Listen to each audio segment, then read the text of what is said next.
बिस्मिल्लाहिर्रहमानिर्रहीम। अस्सलाम वालेकुम। इससे पिछली वीडियो में मैंने कंप्यूटेशन ऑफ इनकम टैक्स के हवाले से कुछ बेसिक चीज़ों को डिस्कस किया था और साथ ही साथ मैंने टैक्सेबल इनकम और उस पे टैक्स कैलकुलेट करना सिखाया था।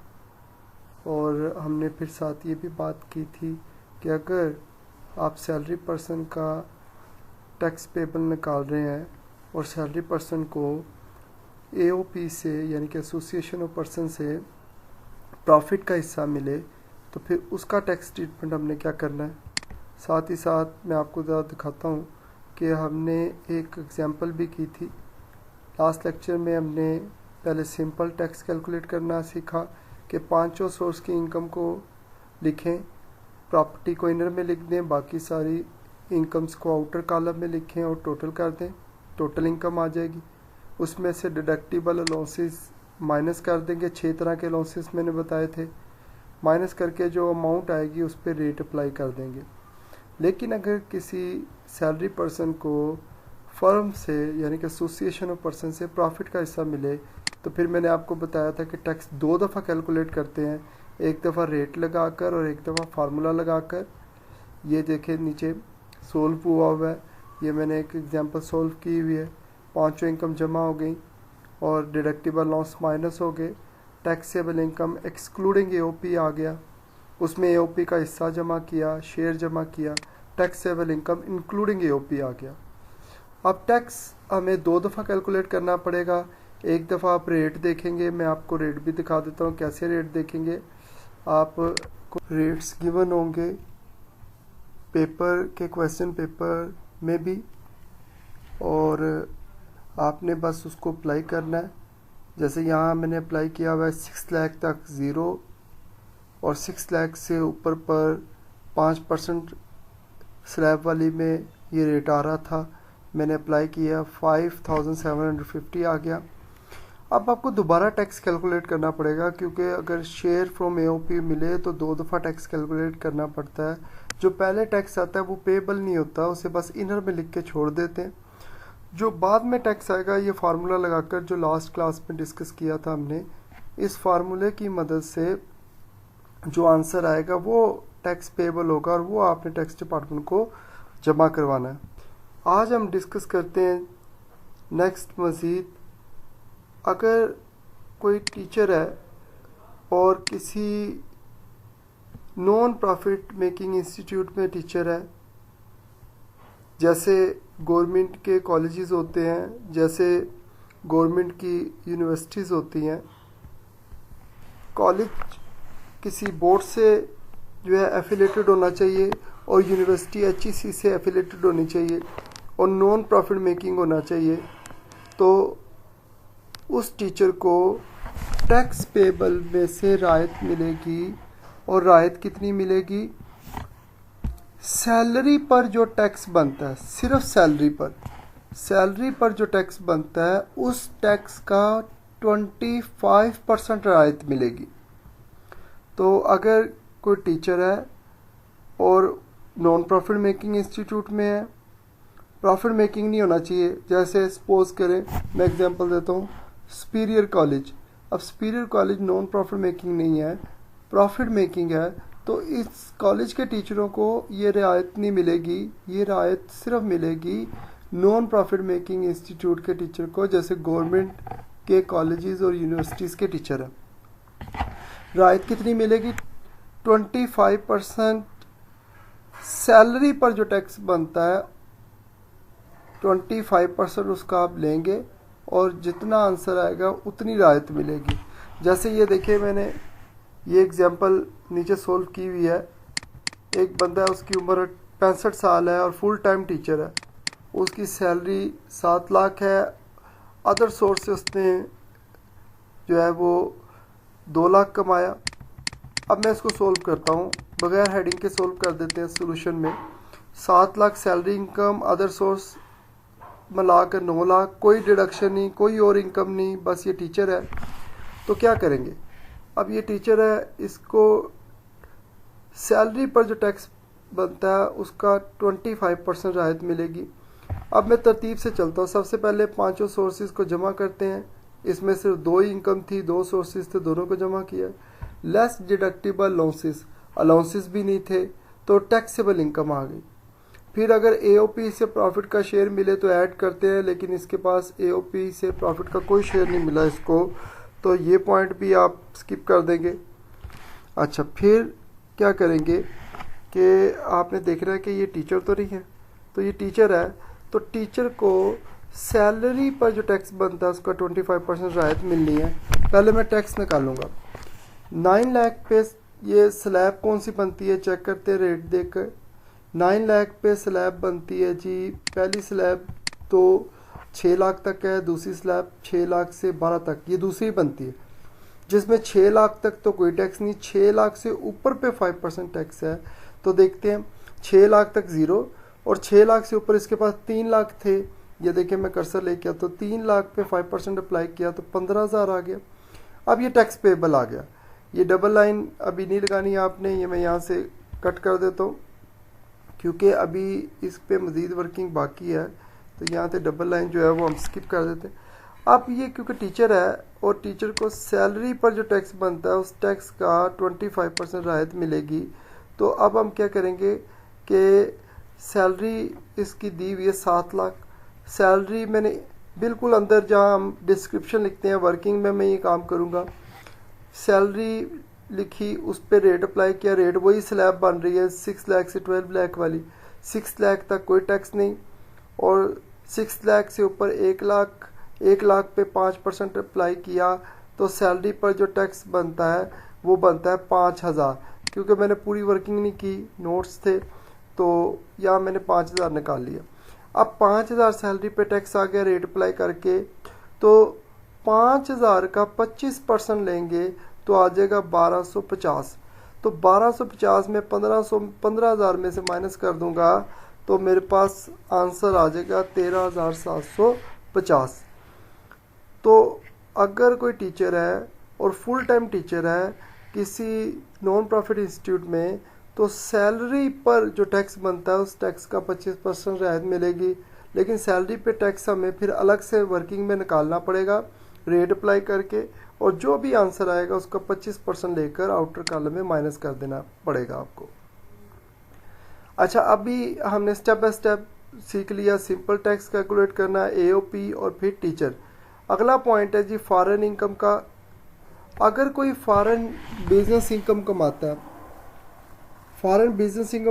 है और वहाँ जहाँ से उसने बिजनेस इनकम कमाई वहाँ टैक्स भी देता है, तो पाकिस्तान में उसे टैक्स पेएबल में से राहत मिलेगी।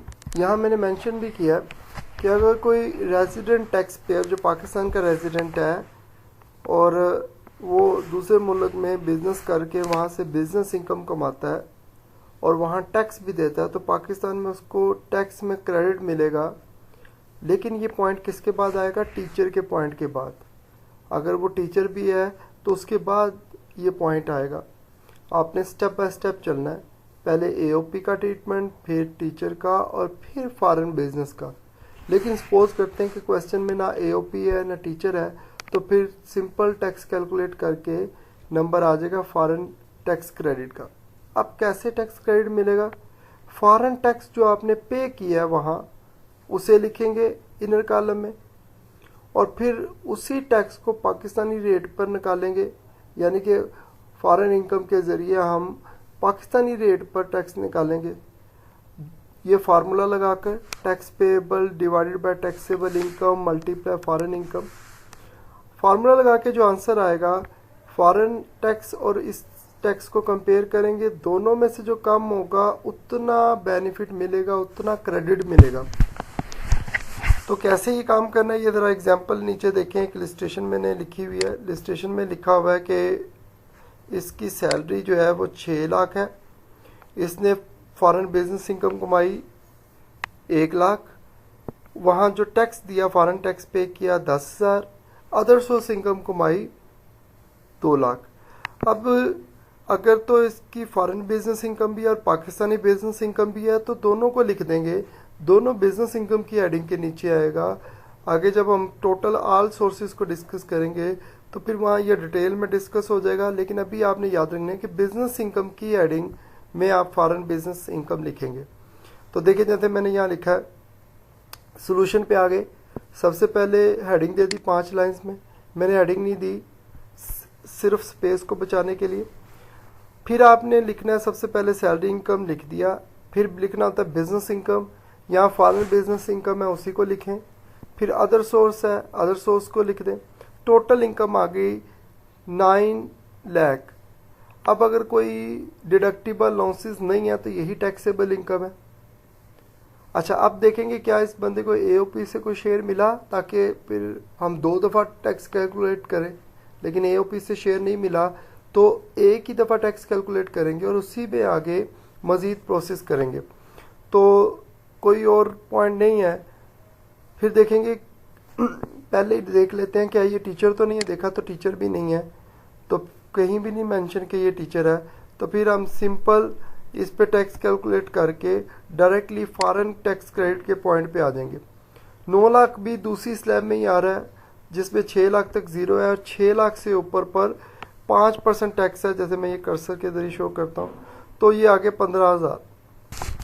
टैक्स कंप्यूट करने के बाद हम देखेंगे कि क्या एओपी का शेयर इसको मिला, नहीं मिला तो बस यही टैक्स पेबल है। उसके बाद हम देखेंगे टीचर है तो ये टीचर नहीं है। फिर हम देखेंगे कि फॉरेन सोर्स से इसको कोई बिजनेस इनकम हासिल हुई और उस पर इसने टैक्स दिया, तो देखा सवाल में फॉरेन बिजनेस इनकम भी है और उस पर इसने 10,000 टैक्स भी दिया। तो फिर मैं हेडिंग दूंगा less foreign tax credit. Foreign जो टैक्स पे किया है वो लिखूंगा, इनर से भी इनर कॉलम में वर्किंग कर लूँगा। फॉरेन टैक्स पे किया इसने, या इनर कॉलम में भी कर सकते हैं, 10,000। पाकिस्तानी रेट पे कैसे लेके आऊँगा, जो फार्मूला ऊपर मैंने डिस्कस किया था, tax payable divided by taxable income multiply by foreign income. Tax payable जो इससे पहले अमाउंट होगी वही टैक्स पेएबल होगा। आपने याद रखना हमेशा टैक्स पेएबल कौन सा होगा, जो इससे पहले वाला अमाउंट निकला होगा 15,000, डिवाइड करना टैक्सेबल इनकम। टैक्सेबल इनकम आपने लेनी है, याद रखना है कि अगर एओपी भी है तो फिर 2 टैक्सेबल इनकम होता है, एक एक्सक्लूडिंग और एक इंक्लूडिंग। आपने इस फार्मूले में हमेशा एक्सक्लूडिंग ही लेनी है। एक्सक्लूडिंग मतलब जिसमें एओपी शामिल नहीं है। अच्छा, टैक्सेबल इनकम यहाँ तो एओपी था ही नहीं, तो हमने सिर्फ 9 लाख ही ले लिया। मल्टीप्लाई करेंगे फॉरेन इनकम तो आंसर आ गया 1667। अब इसको कंपेयर करें, जो इसने फॉरेन टैक्स पे किया था वो तो 10,000 था और जो पाकिस्तानी रेट पे निकाला वो 1667 है, यानी कि 1667। दोनों में से जो कम होगा, जितना कंपेयर करके पता लग जाएगा आपको, दोनों में से जो कम होगा जितना भी होगा वो आप माइनस कर देंगे आउटर कॉलम में टैक्स पेबल में से। माइनस करके आंसर आ गया 13,333। इसके बाद हम देखेंगे बड़ा इंपॉर्टेंट पॉइंट अगर सवाल में मौजूद है। अगर किसी बंदे ने 4 तरह की पेमेंट्स की हैं तो उसे पाकिस्तान में टैक्स में क्रेडिट मिलेगा। और क्रेडिट किस फार्मूले से मिलेगा, ये मैं कर्सर लेके आता हूँ इस फार्मूले से, ग्रॉस टैक्स या tax payable divide by taxable income multiply by admissible amount. ये मैं अभी आपको समझाता हूँ कैसे मिलेगा ये क्रेडिट। ये 4 तरह की पेमेंट कौन सी हैं, डोनेशन है चैरिटेबल, लेकिन सेक्शन 61 है, क्लॉज 61 नहीं है। पहले हमने डिस्कस किया हुआ डोनेशन को डिडक्टिबल लॉसेस में, वो क्लॉज 61 है, ये सेक्शन 61 है। सेक्शन 61 के इंस्टीट्यूट नॉर्मली क्या होते हैं, ये होते हैं school, colleges, universities, boards, HEC या हॉस्पिटल। तो मतलब अगर लिखा हो donation to university, donation to hospital, donation to board जैसे रावलपिंडी बोर्ड, तो फिर वो चैरिटेबल डोनेशन सेक्शन 61 होगी, उस पर एवरेज रिलीफ मिलेगा। एवरेज रिलीफ के लिए ये 4 पेमेंट्स आपने देखनी है। तो दूसरी कौन सी है, इन्वेस्टमेंट इन शेयर्स, किसी ने इन्वेस्टमेंट की शेयर्स में, स्कूल बॉन्ड में या इंश्योरेंस पॉलिसी में। तीसरी पेमेंट उसने की है हेल्थ इंश्योरेंस के लिए, और अगर चौथी पेमेंट उसने की है contribution to approved pension fund, तो उसे पाकिस्तान में टैक्स में क्रेडिट मिलेगा जिसे एवरेज रिलीफ कहते हैं। फार्मूला उसके लिए लगेगा gross tax divide by taxable income multiply amount admissible. यहाँ एक बड़ा इंपॉर्टेंट पॉइंट है जो याद रखना है, मैंने लिखा भी हुआ है नोट। अगर सवाल में एओपी का शेयर भी है तो आपके पास टैक्सेबल इनकम होंगी दो, एक इंक्लूडिंग एक एक्सक्लूडिंग। तो अगर सवाल में एओपी का शेयर है तो इस फार्मूले में आपने टैक्सेबल इनकम लेनी है इंक्लूडिंग, और जो ऊपर टैक्स लिखना है वो ग्रोस टैक्स लिखना है। एडमिसिबल अमाउंट तो मैं आपको भी बता दूंगा, नीचे जो टेबल सा बना हुआ है इसमें वर्किंग बताई हुई है इसकी। लेकिन अगर एओपी है तो टैक्सेबल इनकम इंक्लूडिंग लेनी है और ग्रोस टैक्स लेना है। लेकिन अगर एओपी नहीं है तो फिर सिंपल जो इस पॉइंट से पहले टैक्स पेबल होगा वो ले लेंगे, और टैक्सेबल इनकम आप एक ही होगी वही आप यहाँ लिख देंगे। अमाउंट एडमिसिबल निकालने के लिए आपको ये टेबल देखना पड़ेगा। ये टेबल में चारों की एडमिसिबल अमाउंट का तरीक़ेकार बताया हुआ है, जो कि इलस्ट्रेशन से मैं आगे एक्सप्लेन भी कर दूंगा। क्या तरीक़ेकार है जी? सबसे पहले अगर आपने डोनेशन दी है सेक्शन 61 के मुताबिक, तो एक्चुअल डोनेशन की अमाउंट या 30% टैक्सेबल इनकम, कंपनी के लिए 30 की बजाय 20% है। एक्चुअल और 30% दोनों में से जो कम होगा वो एडमिसिबल अमाउंट होगी, और कैसे निकालेंगे वो मैं वर्किंग में भी बता दूंगा। लेकिन यहाँ एक पॉइंट है कि टैक्सेबल इनकम अगर दो हैं इंक्लूडिंग और एक्सक्लूडिंग, तो आपने याद रखना कि इस एडमिसिबल अमाउंट निकालने के लिए आपने जो टैक्सेबल इनकम लेनी है वो आपने जो है एक्सक्लूडिंग एओपी लेनी है। सिर्फ एक फार्मूले में इंक्लूडिंग एओपी आएगा, और वो फार्मूला ये इससे यही वाला है जो हमने अभी डिस्कस किया, ये एवरेज रिलीफ का फार्मूला। उसके अलावा कहीं वर्किंग करते हो तो आपने कहीं भी टैक्सेबल इनकम इंक्लूडिंग नहीं लेनी बल्कि एक्सक्लूडिंग ही लेनी है। तो इसी तरह सेकंड, पब्लिक कंपनी के शेयर्स में, इंश्योरेंस पॉलिसी में, स्कूक बॉन्ड में इन्वेस्ट किया है, तो जितना इन्वेस्ट किया है उसे एक्चुअल अमाउंट या अमाउंट गिवन कह देते हैं। या 20 लाख, अब 20 लाख कहाँ से आ गया? 20 लाख उसी तरह जैसे ऊपर हमने डिस्कस किया एक्चुअल या 30%। तो 20 लाख टैक्स डिपार्टमेंट ने हमें बताया कि कंपैरिजन के लिए 20 लाख लाजमी आपने लिखना है, और फिर 20% लेना है टैक्सेबल इनकम, मतलब वो इनकम जिसमें एओपी शामिल नहीं है। तो तीनों में से जो कम होगा वो एडमिसिबल अमाउंट होगी। इसी तरह हेल्थ इंश्योरेंस में एक्चुअल या 1,50,000 या 5% ऑफ टैक्सेबल इनकम, इसमें भी एओपी शामिल नहीं होगा टैक्सेबल इनकम। तीनों में से जो कम होगा वो एडमिसिबल अमाउंट है। इसी तरह contribution to approved pension fund में भी एक्चुअल अमाउंट या 20% taxable income whichever is less, तो एडमिसिबल अमाउंट आ जाएगी।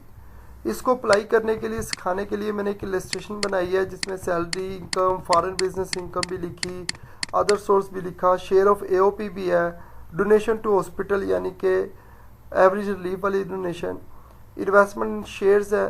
तो ये सॉल्व करते हैं। पहले जो इनकम है उसको लिख लेंगे। सैलरी है, प्रॉपर्टी नहीं है, बिजनेस है, बिजनेस भी फॉरेन बिजनेस इनकम है तो वो लिख देंगे, और फिर अदर सोर्स इनकम है, तीनों को लिख दिया तो टोटल इनकम आ गई। अगर डिडक्टिबल लॉसेस हैं तो वो लिख देंगे, अगर डिडक्टिबल लॉसेस नहीं है तो बस ठीक है। तो टोटल इनकम आ गई, डिडक्टिबल लॉसेस नहीं थे तो शेयर फ्रॉम एओपी ऐड किया, ऐड करके इंक्लूडिंग एओपी इनकम आ गई 3,20,000। अब मैं इस पे रेट अप्लाई करूंगा। रेट देखते हैं, ये 23 लाख किस स्लैब में आ रहा है? 23 लाख आ रहा है जी स्लैब नंबर 4 में। 18 लाख तक का टैक्स हमें दिया हुआ है 90,000, तो 18 से ऊपर जितना इस बंदे के पास है उस पे 15% रेट अप्लाई होगा। तो मैं आपको अप्लाई करके दिखाता हूँ अभी। तो 23,20,000 पे रेट कैसे अप्लाई करना है? 18 लाख तक का टैक्स 90,000 है, ये मैं कर्सर इस पे लेकर आ रहा हूँ। 18 लाख से ऊपर पे इसके पास है 5,20,000, इस पे 15% अप्लाई किया तो आंसर आ गया 78,000। 90,000 और 78,000 को जमा किया तो 1,68,000 इसका टैक्स आ गया। अच्छा, ये ग्रोस टैक्स है, क्योंकि एओपी है तो 2 दफ़ा टैक्स कैलकुलेट करना होता है। पहले वाला टैक्स ग्रोस टैक्स होता है, वो पेएबल नहीं होता। दोबारा फिर टैक्स कैलकुलेट करेंगे इस फार्मूले की मदद से। टैक्स पेएबल यानी कि gross tax divided by taxable income including AOP multiply excluding. Answer आ गया 1,66,552। अब देखते हैं, ये बंदा टीचर है तो टीचर नहीं है, बल्कि इसने फॉरेन इनकम कमाई और वहाँ फॉरेन बिजनेस इनकम पे टैक्स भी दिया। अगर वहाँ टैक्स ना दिया होता तो फिर हम ये कैलकुलेशन ना करते टैक्स क्रेडिट वाली। वहाँ उसने टैक्स पे किया है तो हमें ये कैलकुलेशन करनी पड़ रही है। अदरवाइज अगर वहाँ टैक्स पे ना किया होता तो फिर इसे पाकिस्तान में टैक्स में क्रेडिट भी ना मिलता। वहाँ इसने टैक्स पे किया 10,000। जब हमने पाकिस्तानी रेट पे कैलकुलेट किया वही फार्मूला लगाकर जो भी पहले डिस्कस किया, तो वो आ गया 14,483। इन दोनों में से जो कम है वो अमाउंट बन रही है जो वहाँ हमने पे किया 10,000, वो हम लेस कर देंगे, बाकी अमाउंट आ गई इसके पास 1,56,552। अब देखेंगे फॉरेन टैक्स के बाद अगला पॉइंट है कि इसने कोई ऐसी पेमेंट तो नहीं की जिस पर रिलीफ मिले। तो की हुई है 2 पेमेंट ऐसी की हैं क्वेश्चन में जिस पर रिलीफ मिलेगा। तो मैं लिखूंगा less average relief. Average relief के लिए फार्मूला मैंने ऊपर बताया, ग्रोस टैक्स या tax payable divide by taxable income multiply amount admissible. ये ग्रोस टैक्स या टैक्स पेएबल मैंने आपको बताया कि अगर सवाल में एओपी है तो ग्रोस टैक्स लेंगे और टैक्सेबल इनकम जो लेंगे इंक्लूडिंग लेंगे, और एओपी नहीं है तो इससे पहले वाला मैं कर्सर लेके आता हूँ। अगर एओपी ना हो तो फिर इससे पहले वाला टैक्स जो होगा वो टैक्स पेएबल होगा। तो सवाल में एओपी है, मैं फार्मूला लगाने से पहले फार्मूले में अमाउंट कैसे आई वो लिखता हूँ। ग्रोस टैक्स हमने ऊपर निकाला हुआ है। सबसे पहला टैक्स 1,68,000 मैं आपको दिखा भी देता हूँ, ये देखें 1,68,000 ग्रोस टैक्स। अच्छा, अब दूसरी अमाउंट आ गई टैक्सेबल इनकम इंक्लूडिंग एओपी, तो वो भी हमें पता 23,02,000। और फिर तीसरी अमाउंट है अमाउंट एडमिसिबल। तो वो अमाउंट एडमिसिबल हमने कैसे लिखनी है? अमाउंट एडमिसिबल हमने निकालनी पड़ेगी। अमाउंट एडमिसिबल निकालने के लिए आपने वर्किंग करनी है। जो जो आपको 2 एवरेज रिलीफ आपको दी हुई है उन दोनों को देखेंगे पहले। डोनेशन टू गवर्नमेंट हॉस्पिटल है तो मतलब ये सेक्शन 61 वाली है, इस पे रिलीफ मिलेगा। वर्किंग में मैं इस पे अमाउंट एडमिसिबल निकालूंगा। इसका अमाउंट एडमिसिबल का फार्मूला एक्चुअल या 30% टैक्सेबल इनकम, दोनों में से जो कम होगा वो एडमिसिबल है। तो एक्चुअली कम है 12,000, वो लिख दूंगा। अच्छा, ये देखें मैंने जो 30% लिया टैक्सेबल इनकम ली, इसमें मैंने इंक्लूडिंग एओपी वाली नहीं ली, एक्सक्लूडिंग वाली ली, क्योंकि इंक्लूडिंग सिर्फ फार्मूले में, ये जो मैं कर्सर लेके आता हूँ सिर्फ इस फार्मूले में आएगी, उसके अलावा कहीं नहीं आती वर्किंग में। तो वो आंसर निकाला, वो लिख दिया दोनों में से जो कम है। फिर इन्वेस्टमेंट इसने की है लिस्टेड कंपनी में, पब्लिक कंपनी में। एक्चुअल इन्वेस्टमेंट 15-20 लाख से कंपेयर करके फिर मैं क्या करूँगा कि टैक्सेबल इनकम का 20% लूँगा। 20% लेकर वो अमाउंट आ गई 4,60,000। अब एक्चुअल या 20 लाख या 20%, तीनों में से कम एक्चुअली है, तो मेरे पास 2 एडमिसिबल अमाउंट आ गई, एक डोनेशन वाली, एक इन्वेस्टमेंट इन शेयर्स वाली। दोनों को जमा कर दूंगा तो टोटल एडमिसिबल अमाउंट आ रही 27,000। अब ये एडमिसिबल अमाउंट देखे, मैं इधर कर्सर लेके आता हूँ, ये मैंने फार्मूले में लिखी, टैक्स पेएबल में ग्रोस टैक्स लिखा और टैक्सेबल इनकम लिखी। आंसर आ गया 1955। ये टैक्स पेएबल में से मैंने माइनस किया तो मेरे पास फाइनल आंसर ये देखिए नीचे, मैं इस पे कर्सर लेके आता हूँ, आंसर आ गया मेरे पास 1,54,597। तो इस तरह मैंने कैलकुलेशन करके एवरेज रिलीफ की एप्लीकेशन की। इंशाल्लाह अगले लेक्चर में मैं डिस्कस करता हूँ। अगर आप चाहते हैं कि आपको सारी वीडियोस खुद ही मिलती रहे, मुझे लिंक ना सेंड करना पड़े, तो आप इसको सब्सक्राइब भी कर सकते हैं ताकि आपको खुद ही वीडियोस मिलती रहे।